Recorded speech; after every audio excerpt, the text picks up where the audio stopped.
नरक के 3 द्वार होते हैं, वासना, क्रोध और लालच। परमात्मा को प्राप्ति के इच्छुक ब्रह्मचर्य का पालन करते हैं। एक ज्ञानवान व्यक्ति कभी भी कामुक सुख में आनंद नहीं लेता। कोई भी इंसान जन्म से नहीं बल्कि अपने कर्मों से महान बनता है। प्रबुद्ध व्यक्ति के लिए गंदगी का ढेर, पत्थर और सोना सभी समान है। कर्म मुझे बांधता नहीं, क्योंकि मुझे कर्म के प्रतिफल की कोई इच्छा नहीं।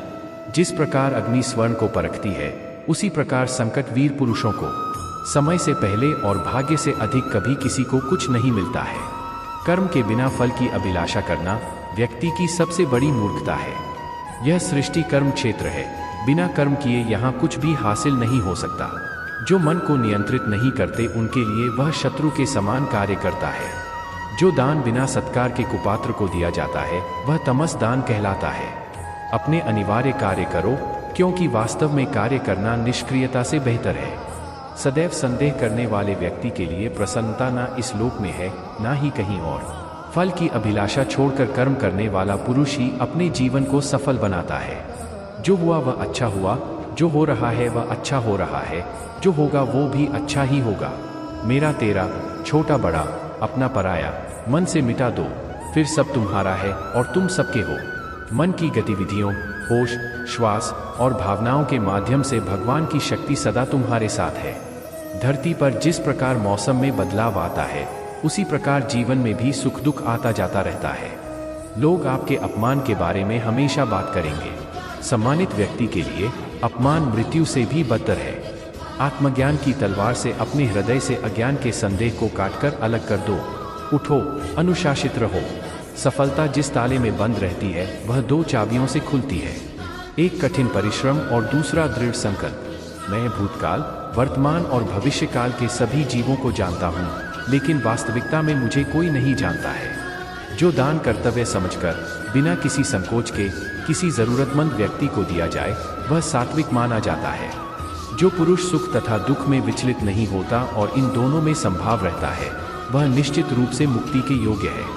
कर्म वह फसल है जिसे इंसान को हर हाल में काटना ही पड़ता है, इसलिए हमेशा अच्छे बीज बोए ताकि फसल अच्छी हो।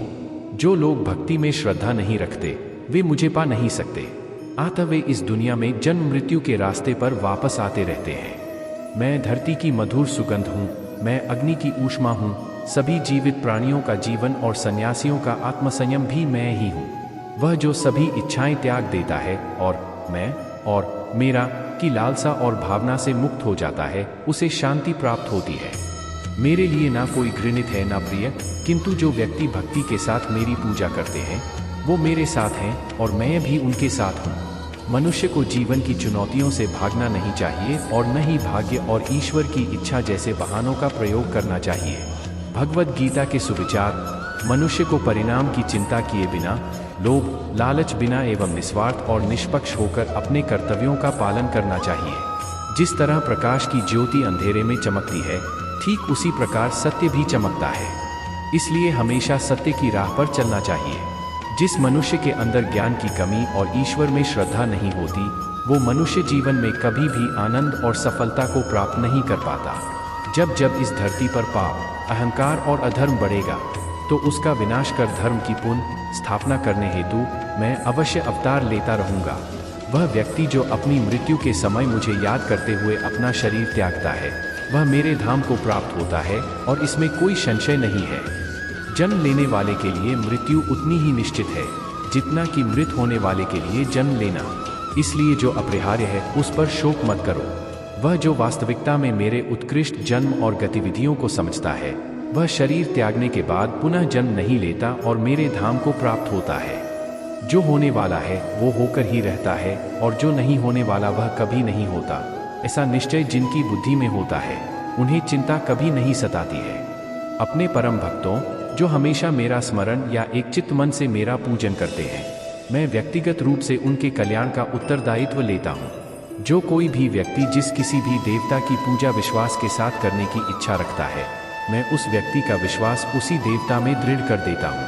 अच्छे कर्म करने के बावजूद भी लोग केवल आपकी बुराइयां ही याद रखेंगे, इसलिए लोग क्या कहते हैं इस पर ध्यान मत दो, तुम अपना कर्म करते रहो। मानव कल्याण ही भगवद गीता का प्रमुख उद्देश्य है। इसलिए मनुष्य को अपने कर्तव्यों का पालन करते समय मानव कल्याण को प्राथमिकता देना चाहिए। इतिहास कहता है कि कल सुख था, विज्ञान कहता है कि कल सुख होगा, लेकिन धर्म कहता है कि अगर मन सच्चा और दिल अच्छा हो तो हर रोज सुख होगा। क्रोध से भ्रम पैदा होता है, भ्रम से बुद्धि व्यग्र होती है, जब बुद्धि व्यग्र होती है तब तर्क नष्ट हो जाता है, जब तर्क नष्ट होता है तब व्यक्ति का पतन हो जाता है। अपने आप को ईश्वर के प्रति समर्पित कर दो, यही सबसे बड़ा सहारा है। जो कोई भी इस सहारे को पहचान गया है वह डर, चिंता और दुखों से आज़ाद रहता है। मनुष्य को अपने कर्मों के संभावित परिणामों से प्राप्त होने वाली विजय या पराजय, लाभ या हानि, प्रसन्नता या दुख इत्यादि के बारे में सोचकर चिंता से ग्रसित नहीं होना चाहिए। तुम क्यों व्यर्थ में चिंता करते हो? तुम क्यों भयभीत होते हो? कौन तुम्हें मार सकता है? आत्मा न कभी जन्म लेती है और न ही इसे कोई मार सकता है। ये ही जीवन का अंतिम सत्य है। जिसने मन को जीत लिया है उसने पहले ही परमात्मा को प्राप्त कर लिया है, क्योंकि उसने शांति प्राप्त कर ली है। ऐसे मनुष्य के लिए सुख दुख, सर्दी गर्मी और मान अपमान एक से है। श्रेष्ठ पुरुष को सदैव अपने पद और गरिमा के अनुरूप कार्य करने चाहिए, क्योंकि श्रेष्ठ पुरुष जैसा व्यवहार करेंगे तो इन्हीं आदर्शों के अनुरूप सामान्य पुरुष भी वैसा ही व्यवहार करेंगे।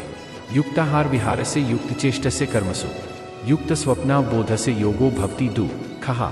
अर्थात जो खाने, सोने, आमोद प्रमोद तथा काम करने की आदतों में नियमित रहता है वह योगाभ्यास द्वारा समस्त भौतिक क्लेशों को नष्ट कर सकता है। जिसने मन को जीत लिया है उसने पहले ही परमात्मा को प्राप्त कर लिया है, क्योंकि उसने शांति प्राप्त कर ली है। ऐसे मनुष्य के लिए सुख दुख, सर्दी गर्मी और मान अपमान एक से है। न तो यह शरीर तुम्हारा है और न ही तुम इस शरीर के मालिक हो। यह शरीर 5 तत्वों से बना है, आग, जल, वायु, पृथ्वी और आकाश। एक दिन यह शरीर इन्हीं 5 तत्वों में विलीन हो जाएगा। मनुष्य का मन इंद्रियों के चक्रव्यूह के कारण भ्रमित रहता है, जो वासना, लालच, आलस्य जैसी बुरी आदतों से ग्रसित हो जाता है। इसलिए मनुष्य का अपने मन एवं आत्मा पर पूर्ण नियंत्रण होना चाहिए।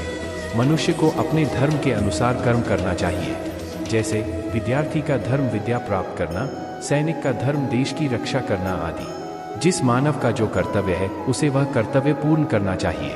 मैं सभी प्राणियों को एक समान रूप से देखता हूँ। मेरे लिए ना कोई कम प्रिय है ना ही ज्यादा। लेकिन जो मनुष्य मेरी प्रेम पूर्वक आराधना करते हैं वो मेरे भीतर रहते हैं और मैं उनके जीवन में आता हूँ। तुम्हारा क्या गया जो तुम रोते हो? तुम क्या लाए थे जो तुमने खो दिया? तुमने क्या पैदा किया था जो नष्ट हो गया? तुमने जो लिया यहीं से लिया, जो दिया यहीं पर दिया। जो आज तुम्हारा है कल किसी और का होगा, क्योंकि परिवर्तन ही संसार का नियम है। जो मनुष्य जिस प्रकार से ईश्वर का स्मरण करता है उसी के अनुसार ईश्वर उसे फल देते हैं। कंस ने श्री कृष्ण को सदैव मृत्यु के लिए स्मरण किया तो श्री कृष्ण ने भी कंस को मृत्यु प्रदान की। अतः परमात्मा को उसी रूप में स्मरण करना चाहिए जिस रूप में मानव उन्हें पाना चाहता है।